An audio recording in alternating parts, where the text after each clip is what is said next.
Jamie. Hi, Mr. Lillard. How are you, sir? Don't ever call me Mr. That's I'm terrible. Sorry. That's all right. Habit. I mean, that just makes me sound so old and terrible. I'm sorry to do that to you. That's all right. Well, the first question I have is, you're opening this weekend in New York and next weekend in L.A., and it'll be available on demand and various screenings across the country. This journey has taken the better part of 10 years for you to make this movie a reality. So doesn't that sound exhausting? It really does. It sounds so exhausting. Reaching this stage now where you're unveiling it to the world, do you feel relief or excitement, or is it bittersweet at all? Oh boy, I think it's all of those things, to be completely honest. I mean, first of all, it's exciting that I'm finally getting to talk about it and tell the world, like, hey, there's this killer little movie, find it and love it. And it's nice because more and more people are seeing it. I mean, until, look, I can count on my hands the amount of screenings we've had, public screenings. It's just, and every time you have one, you're like, oh wow, see, people really like the movie. So it's exciting to get it out in the world, that's for sure. It's a little bittersweet because I feel like the movie deserves a bigger platform, and not to be, not to toot your own horn, but I just think that people really enjoy the film, and so there's a part of me that makes it sad that, that somebody didn't come along and swoop us up and get us out big and wide and let people find it. But it's definitely been an exciting ride, and it's changed my life. Well, the movie speaks to such kind of universal themes. I think we've all felt at one time or another, like the lead character in this film, and I'm sure that was probably what drew you to it. That empathy. There's no doubt. Yeah, I mean, there's no. I saw myself in that kid. I mean, the movie's called Fat Kid Rules the World, but it's not about obesity or weight or size. It's really about being on the outside looking in and not feeling like you belong. And I think that's 95% of the people in the world's experience through high school. Through being a kid, you're like, I just don't know who I am, and you're shifting and trying to find that thing. And that, yeah, for sure. I mean, look, I found I was that kid. I mean, I had a severe learning disability. I had glasses and braces, and I was overweight. And as I was floating through the world, I found acting, and it changed my life. And our hero finds punk rock music, and I definitely identified with the story, and that's what drew me to tell it. Do you think that's, you just spoke of the arc that your life took and how it mirrors this lead character. Do you think that that's the secret to finding something that you're passionate about, a place to belong in that? Yeah, I mean, look, I think that when kids find that thing where adults go, hey, you're pretty good at that, I think that's a powerful moment. When the outside world validates what you like to do, I think that's a powerful moment, and I think that can shift paradigms in people's lives. Yeah. Well, you recorded, if I'm not mistaken, the audio book for this particular story, and you fell in love with it in the process of that. I wanted to know what led to the decision that this has to be a film that I direct. Well, everything that we're talking about, identifying with that kid and seeing myself in that kid and having an emotional experience while reading that book. Kelly Going, who wrote the book, is an incredibly talented author, and as I was reading it, I became more and more impassioned, and it just drove me. The book, and reading the book on tape, I mean, I became just in a trance, and it became a passionate kind of performance for me, and and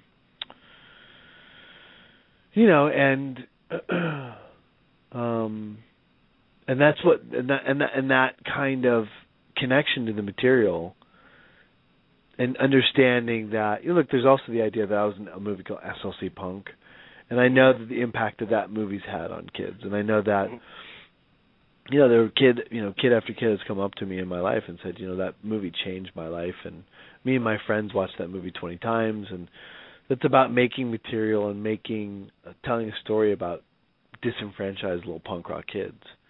And I know that the impact that kind of movie can have, and so that also led into why I wanted to tell that film. I think that somebody should be making movies for those kids. Yeah, yeah. Well, I know that directing is something that you feel very passionate about, and I know that you definitely want to explore more in the directing realm in your future. But you've been in so many films as an actor. Was there anything surprising to you when you stepped behind the lens for the first time to do this feature? I think the surprising thing is how easily I fell into it, and how quickly I felt at home. I mean, there's a part of me that expected learning curves or huge mistakes. And I definitely made mistakes. I mean, I made mistakes as a filmmaker, no doubt. But, I expected to struggle more, and that didn't really happen, to be honest. I mean, yeah, we had issues come up as an independent film that we had to adjust and overcome and adapt and make changes and on the fly, but all those things came really naturally to me. So in terms of the entire process, there wasn't something that caught me off guard. Well, I always find it a strange kind of dynamic that you nurture this project for so many years, and you're finally able to get it before cameras, and the least amount of time you're afforded is the actual process of making it. And so along the way, I'm sure there are lots of compromises that occurred. When you look at the finished film now, how does it compare to what you had imagined in your mind all those years? That's a great question. To be completely honest, I don't. It's hard to explain. I don't think about the other version of the movie that could have been. I don't think about the $20 million version of the movie it could have been. It's a little like I don't think about the woman I could have married. I married my wife, and I couldn't be happier. I think that when you make choices in your life, very rarely in my life do I wonder what it could have been like on the other side. That's me. I'm not that guy. I'm not that guy that wonders about what could have been. I just kind of fall in love with what is. And so as a filmmaker, yeah, sure, I'm sure there's a $10 million version of the movie, but I didn't make it, so I never really think about it, to be honest. It's funny. Last night we had a big screening in New York and lots of reviewers. And I just wanted to see the first 5 minutes and see how it was playing. And I stuck around and watched the whole movie again, and I just fall in love with it, to be honest. And so there are definitely things I would change. There's definitely I wish I had more days. In fact, I started thinking about the days we put together, and I'm like, wow, those days were crazy. And there's a couple scenes in the movie that I wish were different a little, but the imperfections of the movie make the movie what it is, and I'm sort of in love with it. So there's nothing I'd change. I wouldn't change anything either. I mean, just as an observer of it from the outside. But it's interesting how at a certain point a movie takes on a life of its own. It becomes its own thing. It's out of your hands in a way. Well, yeah. I mean, it's and that's the great thing about art. Not to get too lofty, but it's a piece of art, and I think that it's a collaborative effort, and if you can inspire people to give their best, and you accept that, and look, if I go to the wardrobe, the wardrobe woman and say, hey, here's my kernel of an idea. This is your world. Take and run with it, and find inspiration, and get your rocks off, and make something that you're proud of. Then you're going to take your kernel, and it's only going to get better.